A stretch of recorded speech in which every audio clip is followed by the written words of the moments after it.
நடிகர் விஜய் அவருடைய பிரச்சார பயணத்தில் பொதுமக்கள் அவரை பார்க்க வேண்டும் என்று முண்டியடித்துக் கொண்டு முன்னேறிய விளைவாக அவரை பார்ப்பதற்காக நேற்று இரவிலிருந்தும் மறுநாள் காலையிலிருந்தும் வருகை தந்து அவர் வாகனம் நிறுத்தும் இடத்தில் இடம் பிடிக்க வேண்டும் என்று தண்ணீர் இல்லாமல், உணவு இல்லாமல், கழிவறை இல்லாமல் மிகப்பெரிய துன்பத்துக்கு, துயரத்திற்கு ஆளாக்கப்பட்டு அங்கு அப்பாவி மனித உயிர்களும் பொதுமக்களும் ரசிகர்களும் சுமார் 40 பேர் இதுவரையில் உயிரிழந்திருப்பதாக வருகின்ற செய்தி பேர் அதிர்ச்சியாக இருக்கிறது. இதற்காகத்தான் நான் தொடர்ந்து தமிழ்நாட்டின் பல்வேறு பத்திரிகையாளர் சந்திப்புகளை, தமிழ்நாட்டில் முதலமைச்சர், எதிர்க்கட்சித் தலைவர், நடிகர் விஜய் உள்ளிட்ட எவருக்குமே ரோட் ஷோ என்பதை அனுமதிக்க கூடாது. தற்போது உயிரிழந்திருக்கிறார்கள். ஏற்கனவே நான் பொதுமக்களுக்கு மிகப்பெரிய பாதிப்பு. வேலைக்கு போக முடியல, குறித்த நேரத்துக்கு மருத்துவமனைக்கு போக முடியல, கல்லூரிக்கு போக முடியல, பள்ளிக்கூடம் போக முடியல. அவருடைய திருச்சி பயணத்தில் 15,000 பேர் வேலைக்கு போக முடியவில்லை என்று அங்கிருந்த பத்திரிகையாளர்கள் கள ஆய்வு செய்து நேரடியாக செய்தியை சேகரித்து வெளியிட்டிருக்கிறார்கள். அதனால அதன் அடிப்படையில் தான் நான் சொன்னேன், முழுசுமாக தடை விதிக்கணும், ரோட் ஷோ அனுமதிக்க கூடாது அப்படின்னு ஏற்பட்டது. இந்தியாவுடைய மிகப்பெரிய நடிகர்கள் எல்லாம் இருக்கிறார்கள்.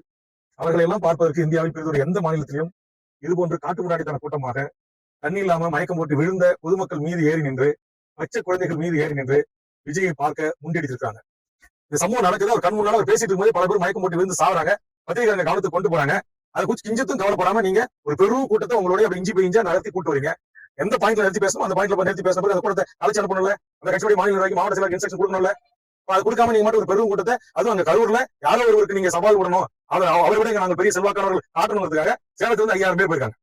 அதுல ஒருத்தர் இறந்துருக்காரு. புதுக்கோட்டை இருந்து போயிருக்காங்க, தஞ்சாவூர் இருந்து போயிருக்காங்க, திருச்சியில இருந்து போயிருக்காங்க, திண்டுக்கல் இருந்து போயிருக்காங்க.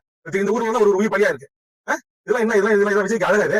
உங்களுக்கு ஒரு மிகப்பெரிய திரை வெளிச்சம் இருக்கிறது, திரை புகழ் இருக்குது என்பதற்காக அப்பா எங்க தமிழ்நாட்டு மக்களை இப்படி கூட்ட நெரிசல்ல மூச்சு இல்லாம, மூச்சு விட முடியாம, தண்ணி கொடுக்காம, உணவு இல்லாம அந்த மக்களை சாகரிப்பீங்களா? உயர்நீதிமன்றங்கள் தானாக தலைமை நீதிபதிகள் இது விசாரணைக்கு எடுத்துக்கொண்டு பணியில் இருக்கிற ஒரு நீதியரசரை கொண்டு இதற்கு ஒரு விரிவான நீதி விசாரணைக்கு உத்தரவிட்டு இதற்கு காரணமாக இருந்த அத்தனை பேரும் சட்டத்தின் முன் நிறுத்தி மிக கடுமையான தண்டனைக்கு உட்படுத்தணும். அப்பதான் தமிழ்நாட்டில் இதுமாதிரி உயிர் பலிகள் இருக்காது. ஏன் தமிழ்நாடு அப்ப prime minister, vice president, CM கூட நம்ம சிஎம் கூட இல்ல, அந்த பிரிவுகளுக்கு எப்படி பாதுகாப்பு கொடுக்கலாம்? பாதுகாப்பு கொடுத்துருங்களா? அப்ப பின்னாடி உங்களுக்கு ஏற்றது யாரு? நீங்க 8 லட்சமா வெளியில் வருது, 40 பேர் செத்து இருக்கிறா. சாவுக்கான அந்த மக்களுக்கு போய் எதுவும் சொல்றதுக்கு வக்கு கிடையாது. உடனே விஜய் தூக்கி பிடிக்கிறீங்க அப்படின்னா அப்ப உங்க வெளியே வந்துச்சு இல்ல, யார் விஜய் இயக்குறாங்க அப்படின்னு வெளியே வந்துருக்கல. உள்துறை அமைச்சர் அடுத்த சில மணி நேரத்தில் முதலமைச்சர் மிரட்டுற மாதிரி தொலைபேசியில் தொடர்பு கொண்டு அறிக்கை கேட்கிறார். கவர்னர் அறிக்கை கேட்கிறார். அப்பா போறது வெளியே வந்துச்சு இருக்குல்ல. சென்ட்ரல் கவர்மெண்ட் தமிழக அரசு மிரட்டி இருக்காங்க. அதனால உள்துறை அமைச்சர் அறிக்கை கேட்கிறாரு, கவர்னர் அறிக்கை கேட்கிறாரு.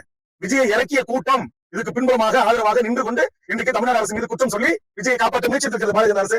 அவங்க தான் விமான அனுமதி கொடுத்தாங்க, அவங்க தான் பாதுகாப்பு கொடுத்தாங்க. 40 பேர் செத்து கிடக்கிறான், இங்க பாதுகாப்பு வரல, இங்க ராணுவம் வரல, விஜய் வீட்டுக்கு ராணுவம் போடலாம். இது எந்த விதத்துலாங்க?